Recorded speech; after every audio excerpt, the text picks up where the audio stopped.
Okay, this is section 2.2, power functions and modeling. Okay, if you haven't noticed, we're going to do a lot of modeling this chapter. A power function starts to look like the first term of a polynomial. Except the difference with n here on a power function is n can be any real number. So 1.2 works, negative 1.3 works.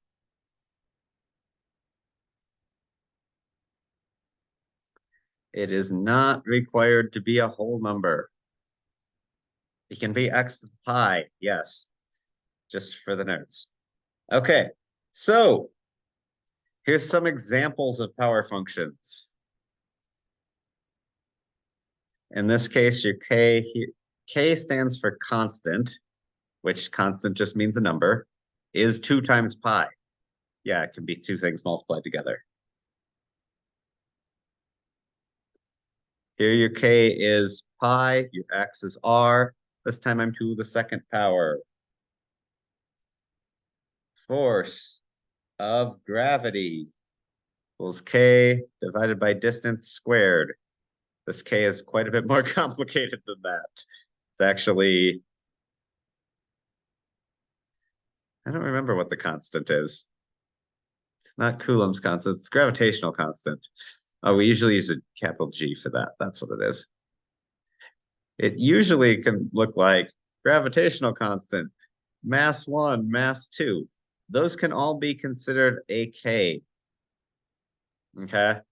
Several different things that have numbers that stay the same throughout the process can be considered Ks. Or you could consider these variables depending on the masses. But it can be simplified into this simple power function if you're using the same mass all the time. Boyle's law, K over pressure, constant over some sort of constant divided by pressure. Volume equals something divided by pressure. This is a power function because it's Kp to the negative 1. This one is Kd to the negative 2. Those are power functions. So, writing a power function formula. This is example 1. The empirical evidence of the laws of physics, it has been found that the period of a pendulum t for a full swing of the pendulum varies as the square root of the pendulum length L, provided the swing is relatively small compared to the length of the pendulum.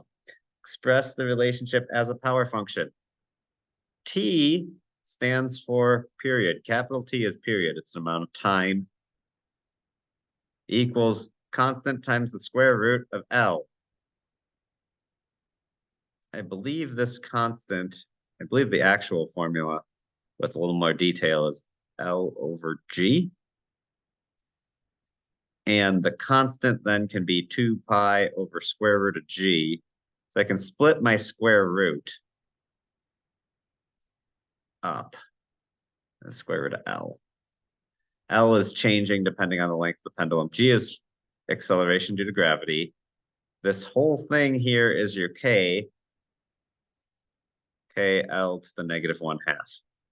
Or not negative 1/2, positive 1/2.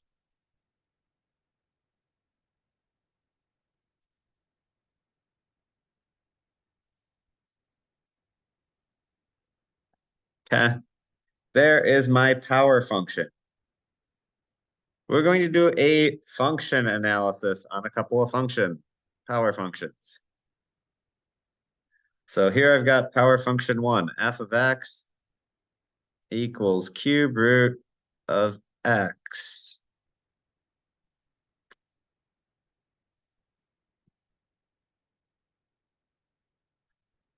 Okay.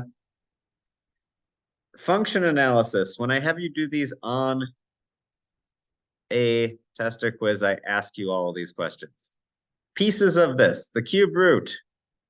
You can graph this on your calculator. It looks like a sideways cubic. First part of a function analysis is domain. This goes from negative infinity to infinity. The range, the y coordinates, also goes from negative infinity to infinity. The book just says continuous. I'm going to say continuity. So it's continuous from negative infinity to infinity. Most functions are. I will ask you for intervals of increasing and decreasing. Increasing. This is always increasing.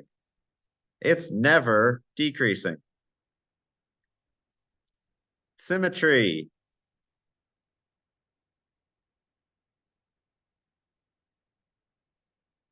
This is an odd function. It has origin symmetry. Your symmetries are going to be x-axis, y-axis, or origin. I guess x-axis would not be a function.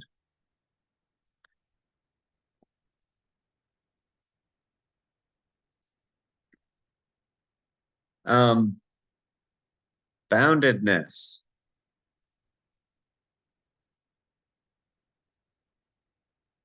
This one is unbounded. It does not, it keeps getting a little bit, as I come here to the left, it keeps getting a little bit lower, a little bit higher as I go to the right. It goes up very slowly, but it is not bounded.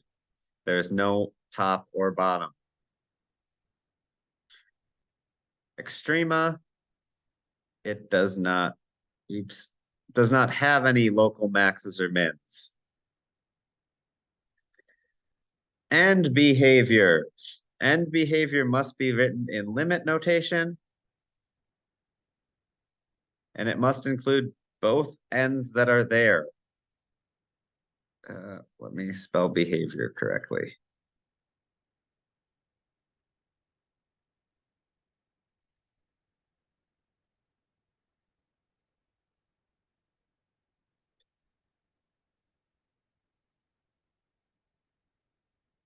So as I go to negative infinity, that means as I go on my graph that way,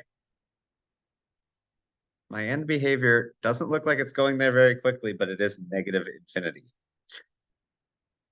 I must show the positive side as well. So I'm going to ask you for these in limit notation. Oops. I didn't mean to write cube root of 3. Why did it erase so much?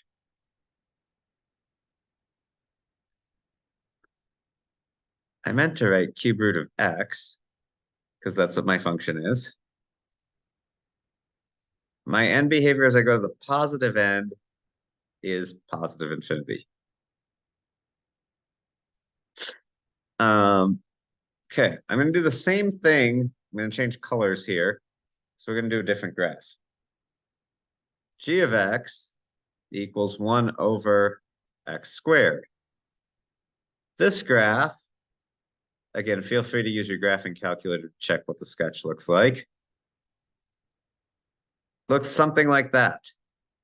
Domain, I cannot divide by 0, so it's negative infinity to 0. I do not include 0, 0 to infinity. Range. This does never actually reaches 0 because I can't divide 1 by something to get 0, but it goes 1 to infinity. It is continuous across all the points in the domain. There are no jumps or breaks or anything like that. It is increasing from negative infinity to 0, and it is decreasing from 0 to infinity. Remember, I'm reading my graph as I go left to right. As I go this way, this is going down. Symmetry, it has y-axis symmetry. It is bounded below. This one also has no extrema. And its limit notation, limit as x, or its end behavior, limit as x approaches negative infinity of, you can write the function name here, g of x, if you want to use that. It becomes very helpful when you have longer functions. Is 0. So I go to the left end of this, I get closer and closer to 0. So I go to the right end, that's positive infinity. I also get closer and closer to 0. Okay. All power functions are monomial functions. meaning they are one single term. Okay. Graphing a monomial function as a power function. What does the 2 do to the x cubed? It stretches it vertically, so it makes it steeper. If I wanted to actually show that modification, instead of being 1, 1, it would be 2, 1 and negative 1, 2. Does it look a lot different after you get out from the middle? No. Not much. Versus the original cubic was this blue one. It's really hard to draw them perfectly. My next one is going to be negative 2/3 x to the 4th. This one, a little bit more happens with it. My x to the 4th, in the book, they kind of spaced it out, but it looks kind of like this, like a parabola with a little less to it. It's a little flatter on the bottom because like 1/4 fourth is 1/256 instead of 1/4 squared is 1/16. This one, the 2/3 makes it the negative. The 2/3 should make it slightly less steep. It's hard to tell though on a 4th, but you definitely need to show it opening down. Okay, the power function models. So this is looking at the general power function y equals k x to the a. We're going to do k is positive on top here. And I'm just going to show the first quadrant version. A is greater than 1. Looks like it's hooking up like a parabola.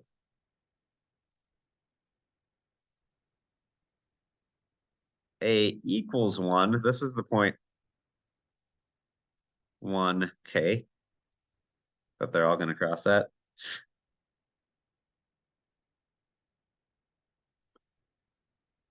A is less than 1.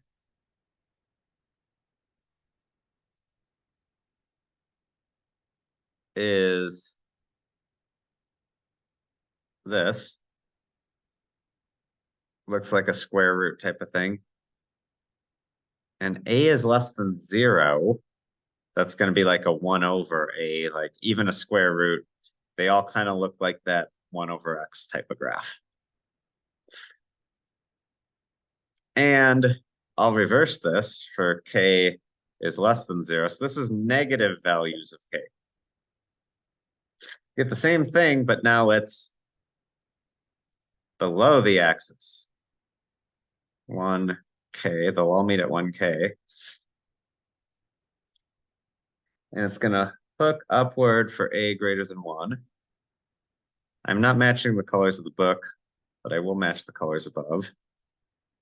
A equals 1 looks like this. A is less than 1.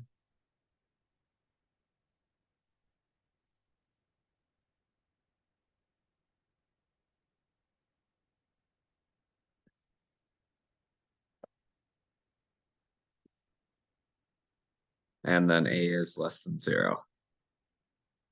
So that's kind of my power function ladder that starts to show up later.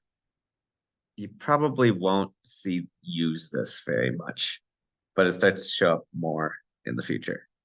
So I'm going to take a couple of power functions, and we're going to talk about what is their a and what is their x. Or what is their k and what is their a. You might also see this one expressed as 2/x cubed. They are the same thing. K here equals 2, a equals -3. So that is one of those. That looks like the green one here.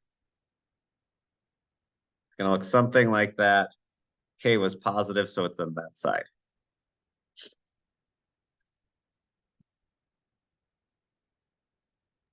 G of x, I guess they still call it f of negative x. Negative 0.4 x to the 1.5.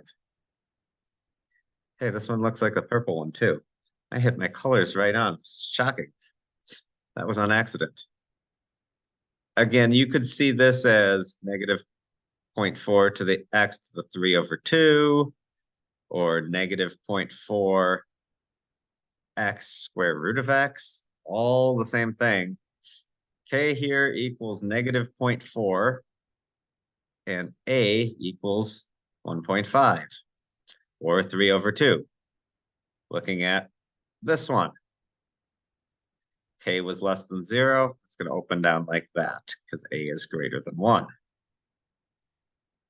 And finally, f of x equals negative 0.4. What color do I need? This is a blue one. Oops.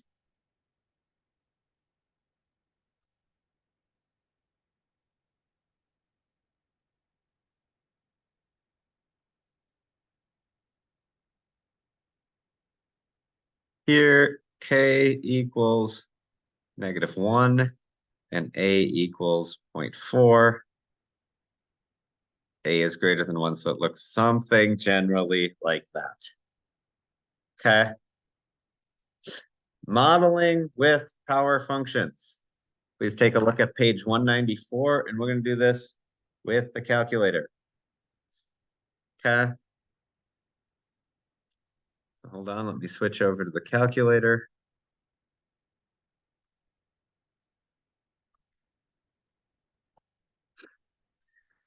Okay, so it gives me planetary motions, and I believe this is data that Kepler used in developing his third law of planetary motion that has to do with the speed at which they orbit. And this is absolutely a power function. So I'm going to start by entering the data: average distance from the sun, period of orbit in days. I have to clear both of these because these are both longer than one is. It will not show clear. You go up to L1, you hit clear. It will not show it clear until you scroll down onto L1.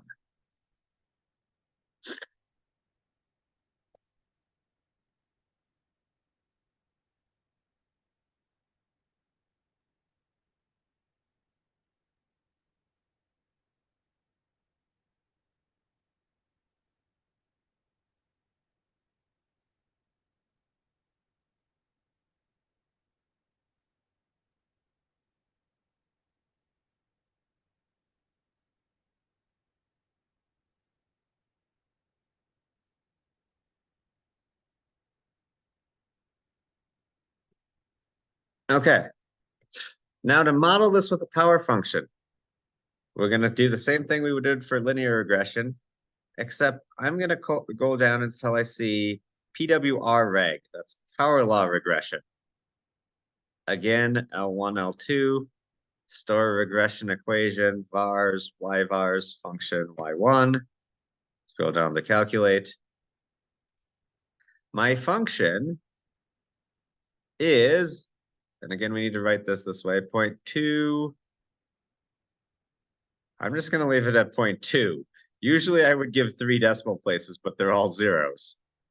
X to the 1.5. That's going to, and that one, 3 decimal places also rounds to 1.5, which is actually what Kepler's third law says. Okay. So use the data to obtain a power function. We did that for the orbital period of the average distance. Then use the model to predict the orbital period for Neptune, which is 474497 gigameters. So what am I going to do? I'm going to go to my calculator. Let's quit out of this mode. And I'll plug it in. 0.2 times 4497 to the power of 1.5. And I get an answer of 60,313.47 days. Yes, Neptune takes a long time. Those outer planets take an awful long time to orbit the sun. Okay, let's quick do free fall versus distance. That's example 6. Now, use the data in 2.1 to obtain a power function model for speed p versus distance traveled. Then the model is used to predict the speed of a ball impact when it occurs at distance 1.5. Again, this is another free fall motion problem based on some data recorded in a physics lab type of idea. Okay, so we're going to go back. We're going to enter new data. I actually don't think I have to clear this out this time.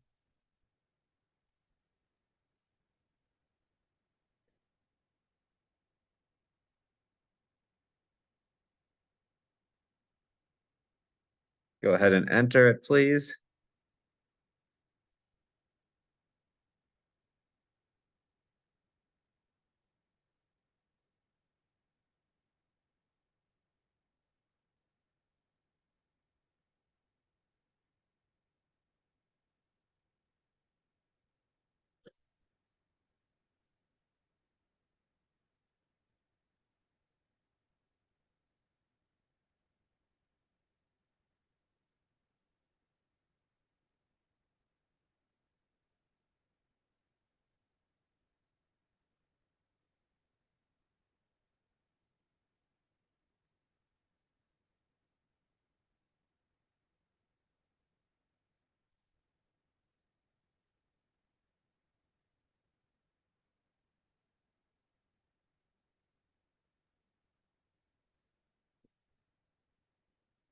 Okay, so modeling free fall versus distance. Again, we're going to do a power law. And they are doing P of D to or speed. They're doing speed. I don't know why they're calling that P. I want to call it V. I'd much rather call it V. That makes way more sense. V of distance D. So V is our Y variable, correct? And P is our non-Y variable. So again, I'll go back to stat. I'm going to choose a power regression. I don't know which one that is. It's A. You can enter the A, I guess, if you want. L1, L2. Let's put our vars in and calculate. Domain error. What did I do? I'm going to hit go to. Has a problem with Y1. Usually the domain error is something about this. This looks correct. So usually when I have a domain error, these dimensions aren't matched. And oftentimes it's because you didn't hit the arrow at the end of that. I'm going to try this again. Let's see what happened. See if I can figure out what happened. Recording video. Oops, I hit the wrong one.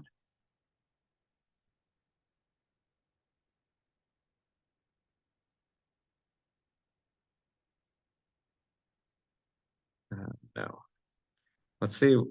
I don't know. Maybe I must have hit something wrong here.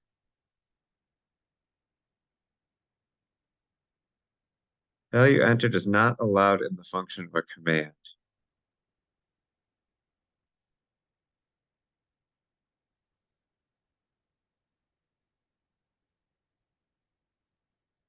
Let's try it one more time. I'm going to see if it'll work without that. I'm a little confused as to what's going on here. I keep hitting the wrong button. Stat, calc, power regression.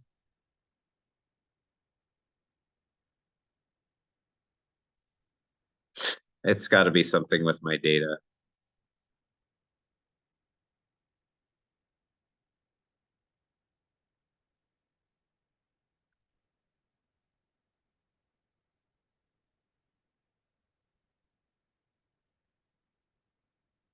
This all looks correct. Okay, here's a little trick. No, I need to go to the right one. Now I'm losing my mind because I don't know why it's not working. But here's what I'm going to do. I'm going to delete what's here, delete everything that's here, and I'm going to enter L1.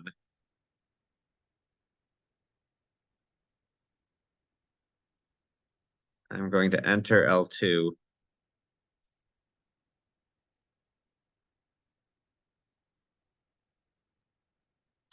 Okay, just give me a second. I'm going to re-enter all my data. I'm going to pause the video and get this to work.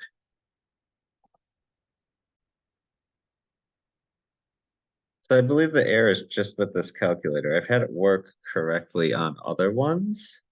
Um, it gives you something called the coefficient of determination, R squared. So I'm hoping you guys can get this to work. R squared was 0.99770. The reason I'm thinking it's just this calculator, I've tried all my little tricks, which are re-enter all your numbers, a little bit of a pain in the butt, but usually that fixes problems. It works with linear regression, but it's not working with this one. And radian mode, these examples should have nothing to do with this because we're not dealing with trade. So I'm not sure what's going on, but this R squared is called the coefficient of determination.